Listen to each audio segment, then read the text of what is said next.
So the next person I wanted to talk about was my Uncle Dick, my dad's older brother. My dad had two brothers, an older brother, Dick, and a younger brother, Thornton. And Dick, he was a bad alcoholic. He was, us Gale men, it just is in our genes. I'm so grateful neither one of my sons, that I've never seen either one of my sons drunk. Interestingly enough, so my it was weird dynamic my dad talked about in the Gale family is my grandfather died when my dad was like 2.5 years old, and my grandma raised three boys, and Dick being the older, he was older by like 3 to 4 years, and then my dad, and then Thornton was like a year and a half younger than my dad, maybe a year younger, because it seemed like they were on the same swim team in high school, pictures and stuff. And my dad said Dick was the focus of the family. I mean, everything, all the resources, everything was going to Dick. Get him to school, get him to, and I think he went to the University of Oregon for a year, and then he went back to Harvard. He got accepted at Harvard, and he went back there for a year. And my dad said he, played Fast and Furious, or I don't know, and just couldn't hang with them boys that had money. So he, I don't know if he came back with his tail between his legs, but he never got his law degree after that, and he was a really bad alcoholic, and I remember like being a little, probably 5 or 6 years old. I think it was before we moved to Seattle. So, and we were at my grandma Gail's house, and my mom and Dick got into a fight, and Dick is just going, hit me, and she slapped him, and then he's going, hit me again, and she slapped him again. I don't know what they were arguing about or fighting about, and I remember it was like, I think it was 70 or 71. My Uncle Dick was coming home drunk and started beating up on my grandma. So, Thornton and my dad said, enough of this shit, and they shipped him off to Anchorage, Alaska with $100 and said, do not call us. And, he got shipped off up there, and, from hearing his story, whatever he told of it, I remember, he was a full-blown alcoholic. Anchorage, I guess them bars downtown are nothing but alcoholics. I mean, Eskimos just cannot drink alcohol.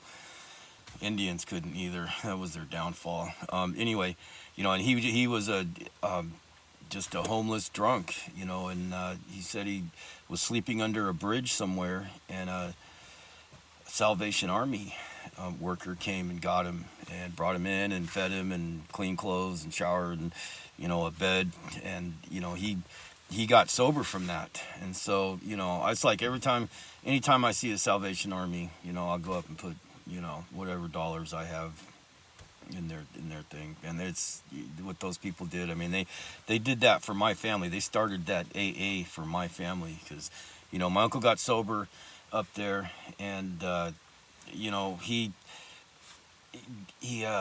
did well. He ended up working at this Anchorage office supply, and he was the chief financial officer.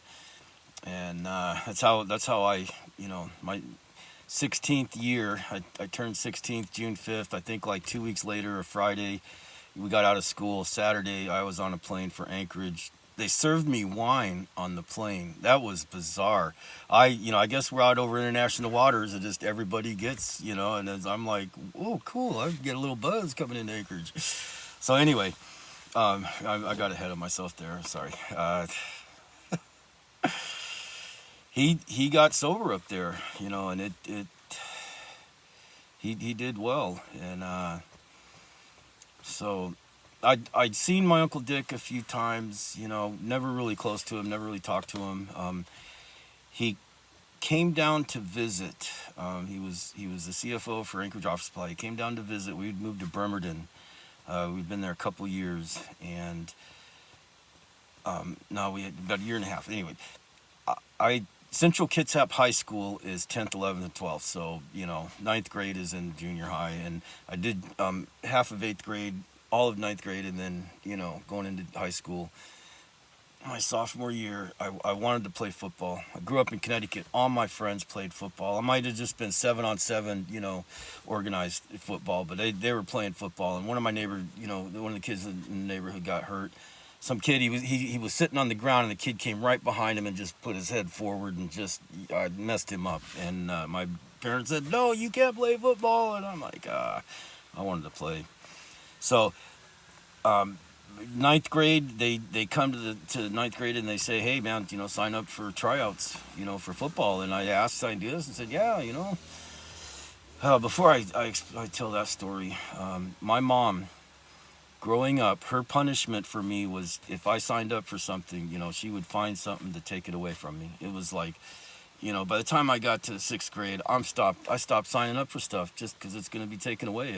In Boy Scouts, one of the guys in our troop, his dad was a colonel on the Groton sub base of their, the Marines. He was uppity up guy, and they did a demonstration where they took our troop, and they're standing at the bottom of this cliff, I don't know, 200 feet, 300 feet, I don't know. And they're standing there, and all of a sudden these Marines come just charging over the cliff and running face down the cliff. They're on ropes, but they're running face down the cliffs, firing, blank M15s, and my brother got to go, my dad went, and my mom took it away from me for some punishment. So she was just going to look for anything to take away from me. It just, I'm not whining now. I will get into my mom and, what a blessing she was in a way. And so I tried out. I'd gone to 2 tryouts, 2 days of tryouts. And the second day, the coach is going, "Come back tomorrow." And I'm going, "Cool, babe. Yeah, I'll sure. I'm fast. I may be really uncoordinated, but I'm fast, and, I can catch a ball. I can run the guy down that's trying to catch the ball, I think." Anyway, so I'm going, cool. And I think I went home that night, and I smoked some pot, and my mom caught me, and her instant punishment for me, my parents, both of them were in on it. Their instant punishment was to take football away from me. I could not try out for football. I was done, door closed, no talk, no discussion, no nothing. I'm like, okay.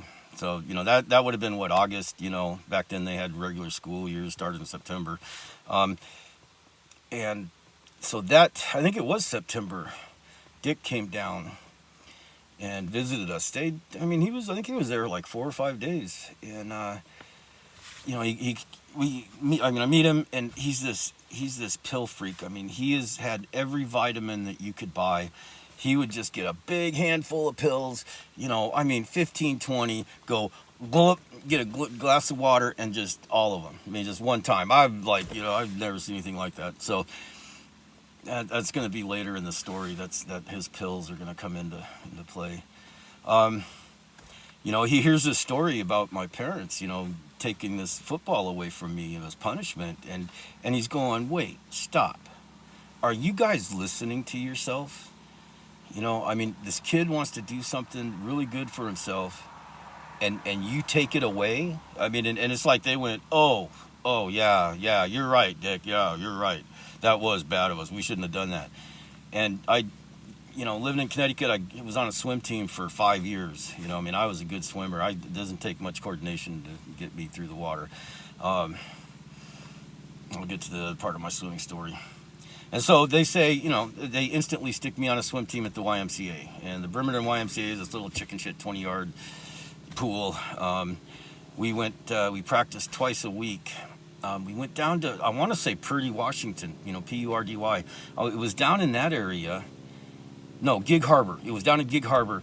There's this really nice high school. They had a pool that had one way was 50 yards, the other way was 50 meters, and in the one corner was a water polo part, and it was just all one big square. And it was, we would drive down there. The coach had this big old boat Cadillac, and I swear there were probably 7 of us in that car, along with their assistant coach, going, driving from Bremerton down to Gig Harbor twice, Tuesday, Thursday, and whoever sat behind her had to rub her shoulders. So, and she liked when I sat behind her, because I'm good at that. Anyway, so, I get on a swim team, and, it was good for me. Not what I wanted, but it was, and so, but anyway, to get back to Dick, negotiates with my parents for me to come up the next summer. I'll be 16 and have my first job. He told me I was an idiot. I'm always, I'm a young dumb idiot. He said, okay, go take a typing class because that's what you're going to be doing. You're going to be typing. And so, I'm going, yeah. And I never did. And I think because I was in ninth grade did not offer typing. It was in 10th grade you could take typing. And I wasn't in, that was between, that football thing was between, junior high and high school for me. And so, he negotiates for me to come up there next summer, and I said, okay. Yeah, and my parents said, yeah, well, that sounds good. And, they planned it the whole year, never got taken away from me. And so my sophomore year, we finished school, whatever it is, the second Friday of June, and Saturday I'm on a plane for Anchorage. And so, because I didn't take the typing class, I ended up doing it was furniture, delivery in the mornings, office furniture delivery in the mornings with this guy. He was a young guy. We had a great time, building stuff. Just, I could put anything together now from doing that for the month and a half I did. And in the afternoons or evenings, I was their janitor. They had 2 warehouses and an office, and I would go clean all 3 of them. And I learned my work ethic there. One of the warehouses, they had those labels, the labeler, you got the little, thing, and you make this thing, and, you just stick it on there. And they had redone all their labels, and all they did was, go by with the razor blade, snick it off the shelf, hit the ground, just leave it, walk on to the next one. And there were just hundreds, thousands of these things all through this warehouse. And I was sweeping up one day, and, one of the assistant managers goes, you're going to pick those up, get those, right? And I'm going, yeah. So, I get a razor blade, and I mean, it probably took me 4 hours to go through this place and get all these labels up. I mean, but I learned, okay, I don't want my boss coming at me saying, you're going to do this, right? I'm just going to go do it. It's not no half-ass, like just go sweep over these labels that aren't going to, ever come up. So anyway, I did that for the first half of the summer. My uncle bought me a 10-speed when I got there. It wasn't my Centurion Super Le Mans, but it was a Schwinn, and it was a 10-speed, and it got me around just fine.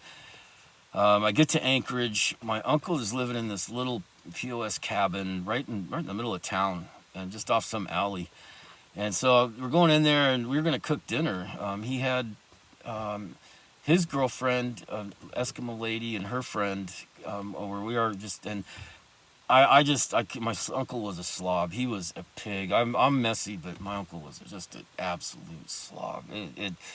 And so I'm doing the dishes so we can cook at least. And I'm standing there, and my uncle walks up and he hands me a pill. And, my uncle being the pill freak he is, I'm thinking, okay, man, give me another vitamin or something. And, so I take it and, finish the dishes, whatever, we have dinner. And, about an hour later, he goes, John, how you feeling? And I go, I'm just fine, whatever, you get stoned with my uncle. But he goes, well, has that hit you yet? And I said, has what hit me? And he goes, that pill I gave you. And I go, what pill? I'd forgotten all about it. And he goes, that one when you were at the sink. And I'm like, oh, okay, yeah, what, and he goes, that was psilocybin, man. So my uncle, he gave that to me. I don't know. I know living in Bremerton, we used to go pick mushrooms and go trip out, and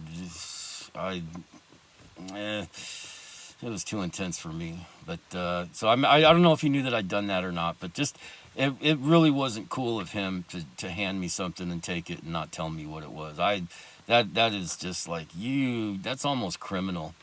But anyway, so I tripped out that night on mushrooms, my first night. My sister Leslie, the April, May before. No, I can't say that story. That's too personal. My sister's boyfriend lived. he moved up to Anchorage. His brother lived up in Anchorage. His name was Tony Parrott. His brother's name was Michael Parrott. My parents and no, my grandparents, my grandma Grigri and his parents were really, really good friends from long, long, long time ago. I mean, just always. Tony was this Robert Plant hair. I mean, redhead. I mean, he was a true redhead. Girls loved him. My sisters, anyway. So he was up there, and he got a job in a record store, and it was a pretty big record store. And I remember, that was a time when the Eagles came out. God, I can't remember the song. But anyway, I was 16. Tony was 21 or 22, and he kind of took care of me at first when I went up there. He kind of watched out for me, and like he let me party with him, and just be mellow and stuff. And I remember Star Wars had just come out, and we'd gone over to Mike's house, Tony and I, and they're doing cocaine. They're doing a line of cocaine, and Mike puts it up, and I go, I'd like to try that. And he broke it out again and went through the whole ritual, and I think I'd been having a couple beers and smoking pot and stuff. So I don't know what cocaine. I've done it 3 times in my life, and I have no idea what it does to me. I even got cocaine when I had my nose surgery. I looked at the final report afterwards, and it said cocaine, and a nurse friend of ours said, yeah, man, they use it because it constricts the blood vessels. Anyway. So we did that, and then we went and saw Star Wars. That's how I was introduced to Star Wars. Spent that summer, that first half, just riding all over. 2:00 in the morning, you go out, and you just like dusk. It was enough to see. I loved it. That was, I could go anywhere at any time. My uncle kind of left me yeah, he did, man. But that was okay. My uncle too, man. He had this little cigar box, and he had like 3 different kinds of marijuana, probably an ounce and a half of total in there, and he hid it out on the back porch, like and I'm going, cool, man. I just I'm set up. I'm set to go, man. And so my first job was kind of cool. I don't really count being 12 years old in Connecticut mowing the Pizza Hut lawn, because my parents played, cards, played bridge with the manager. Anyway, but that going up there in Anchorage Office Supply, 16 years old legally, and halfway through the summer, one of the owner's wives opened up a toy store called Clown Town out in the mall, like out west. It was amazing because I went back there 25 years later and didn't recognize the area. And so I started out, we opened this toy store from, even putting the shelves in and then just doing all the stuff. And we got to play with all the toys, all the remote control cars and shit, just to make sure that they worked. You take one out and everybody gets a turn, and then you put it back in the box and sell it for cheap or whatever we did. And so that was really cool, that second half of the summer, I wasn't a janitor or delivering office furniture, man. I loved it, working in a toy store. And I've debated whether I'm going to tell this story, but I'm going to tell it. I lost my virginity in that trip. The lady friend of Dick's girlfriend, it was weird because he bought us both water beds. He bought himself a king, and he bought me a queen. So I had a waterbed, and we moved into an apartment. We weren't in a cabin anymore. We moved into an apartment. I had myself, and she's sleeping on me. She's sleeping with me. It just like nothing's happening, man. She I think she was drunk every night. She'd come home and just crawl in bed, and then just and then she started grinding on me, and that's all I'll say about that. And I just said enough of this, and yeah, that was, I always felt guilty about that too. Till I got married, and that went away. But I had a great time. Went down for 4th of July, we went down to Seward, Alaska, and they have this, I don't know how high this hill is, 3,000 feet, and they do this run up to the top and back. It's a race. And these guys are doing this, and they're coming back bloody. People, they've fallen. They've just, and it's like it's a big thing every year. up there in Seward. And my uncle had a friend that lived there, and um, his name was Dick also, and he he let me. We went to a party, and I grabbed, I just grabbed a beer, and just I'm drinking a beer, and the other Dick comes in and goes, "Your uncle better not see that," because my uncle was probably sober in AA 10 years, easily. And so I'm going, "Yeah, no, I know, he won't," and so that was. That was quite the trip going down to Seward. That place that's kind of a bizarre place. I've been there a couple of times. Our cruise ship ended up in Seward when we had to get ride to Alaska. I mean to Anchorage, and so that's what we did 4th of July. Oh,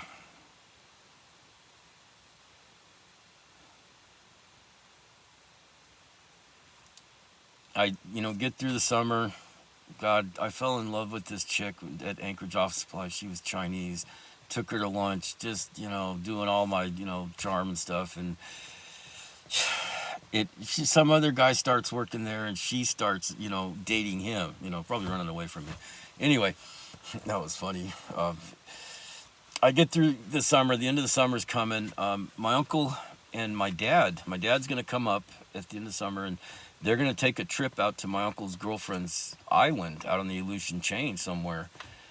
And my uncle has the brilliant idea that he's gonna buy a kilo of pot, and he had about 25 Thai sticks he bought, and he was gonna go out there and he was gonna sell them. And blew me away because my dad hated marijuana. He was an alcoholic. He just liked to drink beer. That's all my dad wanted to do was drink beer. There's nothing else. And he comes up, and I love my dad. It's good to see him. Everything's good with him. And my uncle brings out this kilo of pot, and I'm sitting across from my dad at the kitchen table breaking up a kilo of pot, making lids, and I'm just like blew me away, man. I'm like, Dad. So they go out to her village or whatever out there, and my dad said my uncle took his stuff in, put it in the guest room or whatever, went back out. When he went back in his bedroom, all of that was gone. They stole everything, the Thai stick and it was really, really crappy weed. You'd have to smoke like 3 joints just to even get a headache. It was bad. God, I remember we had these black guys living next door, and one of them, they were coming in and talk to me and stuff. We were shooting the shit, and I had like a baggie sitting somewhere of this stuff, and the guy stole it. And it was like, I laughed at him. I'm going, so what, man? That's shit weed. And so that was interesting. Yeah, my dad sitting across breaking up a kilo of pot, and I was like, no way. And anyway, I did not want to come home the end of that trip. I did not want to come back to my mom. This was, 3 months before, 4 months before I ran away. I come home. My mom and my dad are separated. My mom's working at Lockheed making $5 an hour as a secretary. If I screwed up because I didn't save any money from working the summer and buying my own clothes. She expected me to do that. I guess she had to do that when she was a kid, younger. And she was pissed off at me about that. I heard about that over the years. And, that was, that to go up there and, just do what I did and what I went through and the people I met and, got in a bike accident, no big deal. The guy ended up giving me like $70 because I don't know why I'd known that the wheel, the whole thing was $70 or something. I didn't, he just handed me $70 and, it was his fault. Went our way. And so, fast forward to 2000 and probably, I think it was 2014 or 2015, Rich Gibson, my cousin here, is friends with me on Facebook. It's your turn, man. You aren't really an angel so much, but, he came up, he helped a friend, moved up from the San Francisco area where he's moving. I tip of my tongue of the town that he lives in, but they were over in Seattle. Like, you get off the ferry, turn left, and drive up about a mile and a half, and that's where the guy's apartment was, or the person's apartment was. And he, we'd talk, and I knew he was coming up there, and so we made arrangements to get together for lunch. And so, it was cool because we went out to my Uncle Thornton and Aunt Marty. She's a redhead. She is a redhead, freckle, all burning in the sun. They have a glass house out on Mercer Island. I mean, they lived like 2 blocks from Paul Allen, the owner of the Seahawks all those years. And so he and I went over there. My uncle wouldn't call me or call me back. I'd call and email, text, and I never heard anything back from him. And so we went over there and left a message on the door saying, hey, we're here. And we went and had lunch at this. It was a strip mall kind of with the grocery store, and they had 3 Starbucks. This is on Mercer Island, 3 Starbucks. I'm going like within 150 yards of each other. So anyway, we're having lunch, and he's telling me that my Uncle Dick, when he negotiated with my parents to have me come stay with them, what he was doing was I was a dry run because Dick and Rich's mom didn't talk, so Rich didn't know his dad at all. And Dick knew that there would come a time that, Rich was going to come up. And, Rich is telling me this as we're having lunch. And I was a practice run. And then, 2 years later, Rich turned 18 and he went up and visited him. And, I was like, cool, man. I'm glad that, to find that out later even, that's... Yeah, I like that. My grandmother, she had a 75th birthday. My uncles and my dad, they got together, and Valley River Center, I think that's the mall in Eugene, they have a banquet room you can rent out, and they rented it out to have my grandmother's 75th birthday. And I think I might have to say that was, 1985. My grandma turned 75. Yeah. So I got to meet Rich. That was like the first time, and it was funny because they were making a video, and there's this person standing there with a microphone would go up and talk to everybody, tell us about Juanita, and cousin Rich, man, he was like just a natural to do that. And it's kind of sad because, there must have been 50, 70 people there. There was a ton of people there. And I remember my dad bitching about the bill. And 10 years later, my grandma is in a home, or not, she's about to be put in a home. And, my Uncle Thornton is taking care of her finances. And, he, for a tax write-off, he, finds out you send money to your grandkids, you can write it off. So, he had her sending each of us 6 grandkids $500, and my dad, Thornton, just my dad was telling me that my grandma's sitting there writing the check. Go, John, you did give $500. And just she was pissed about sending that money. But she sent that for Christmas of 1985, and her birthday is March. I think it was March 11th I took my $500 and I bought a round trip airplane ticket, and her birthday just went up. I went and spent it with her, baked her a cake, and I bought her some stupid present, and we sat there and blew out a candle, and it's kind of sad, all those people that were there before, so many of them are gone, and just unable to travel, and I was like, kind of hit me. Anyway, so that's kind of that side of the family, being a caregiver, and I'm a caregiver. I'm a good caregiver. It is a calling for me. It's not a passion. I don't want to wipe butts. I don't want to, that 3 in the morning shuffle to the bathroom. I don't want to do that stuff. But with Madeline, it was a passion,